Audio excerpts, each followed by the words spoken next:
What's good? Y'all know what the business is. We back. It's the Boxing Clinic and more. One time for the one time we grinding.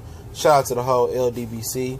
Y'all know what it is, man. We in the we chilling, man, and you know, apparently this came across my my Twitter feed, and is that Erislandy Lara is planning on fighting regular WBA champion Brian Carlos Castaño for his share of the regular WBA title. It's kind of like a fake title.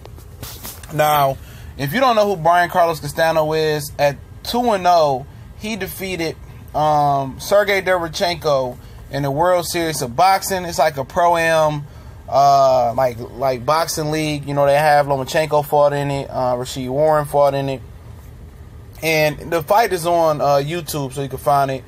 Brian Carlos Castaño versus Sergey Derevchenko, and you know, he pounded Derevchenko. I mean, you know, in most of the fights that I watched, it wasn't even competitive. It wasn't close. He dominated Derevchenko. Derevchenko had 23 fights, and he was undefeated. And the dude 2-0 came in and beat him. No headgear on. They have a little different rules, you know, and it's always wondered why it doesn't translate to professional fights. But the World Series of Boxing has a little different nuances that doesn't make it translate to professional wins. You know, you can't have an open glove and little subtle changes like that. You know, I'm pretty sure more people that's versed in that can tell you better than I could.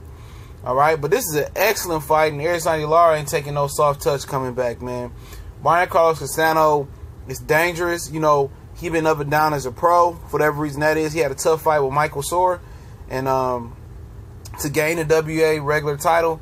And I think this is an excellent fight. I think Lara is trying to stay in contention, and I think this is a tough fight coming off a close fight with Hurd. That was a very, very punishing and grueling fight on his body. He took enough time, you know, to recover, I would guess. And he ready to jump back in it. I was hoping he would fight Jermell Charlo in Houston, you know, but that ain't the route. That's not what's going on, for whatever reason that may be. But yeah, you know, this is an excellent fight. Brian Carlos Castaño, since Kenny Porter always bringing up the amateurs, he beat Errol Spence in the amateurs, and you know, like I said, he beat Derevchenko in the World Series of Boxing. So this ain't an easy fight for Lara. He's 6'1", rangy guy, high volume punching guy, can definitely box, and like I said, it's a dangerous fight. It's a dangerous fight. And Castaño was on Hurd's radar to come back. You know, Hurd said he needs two tune-ups before he can jump into another big fight like versus Jermell Charlo. But he was on, you know, you know, Hurd's radar, and that'd have been a dangerous fight for Hurd. You know, he could have easily got outboxed, and Castaño probably got enough juice to make it to 12 rounds. He ain't a shop-worn fighter, but, you know, this tells me that Showtime, you know, a lot of people talking about the Showtime dates are dropping towards the end of the year. Boy, the fall ain't even came here yet, and that shows you that they planning on more cards than that pay-per-view now. It might not be a Mikey Garcia versus Errol Spence type of card, but they're planning on more cards, you know. With this fight, you know, they might pair this up with a Jared Hurd fight. You know, you might see another triple header, 154-pound fight card. I think you've seen it like 2 times on Showtime already. You know, Lara, Goucher, Lubin, Charlo, Hurd, Trout, and then before that one was another one that was involving Trout. I can't remember that triple header monster they first debuted on Showtime. So I think Showtime will be showcasing another junior middleweight card, and I think this may be in play. And it's going to be very, very interesting, man. I wouldn't be surprised if Castaño beat the hell out of Lara, especially after Lara went through a grueling slobber knocker with Hurd. And I wouldn't be surprised if Brian Carlos Castaño was the best at 154 pounds, you know. But let's see, you know, how it turns. He hasn't really fought a lot over here in America.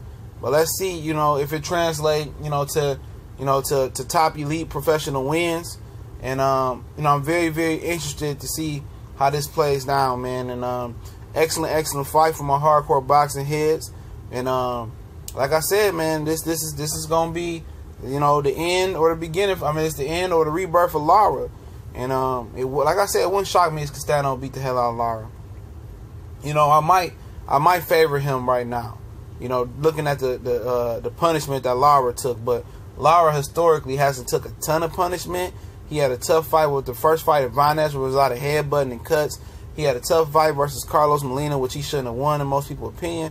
He had a tough fight with Angulo. So he has some wars, and he's an older fighter, but let's see if he can get it in one time for the one-time versus Brian Carlos Castaño.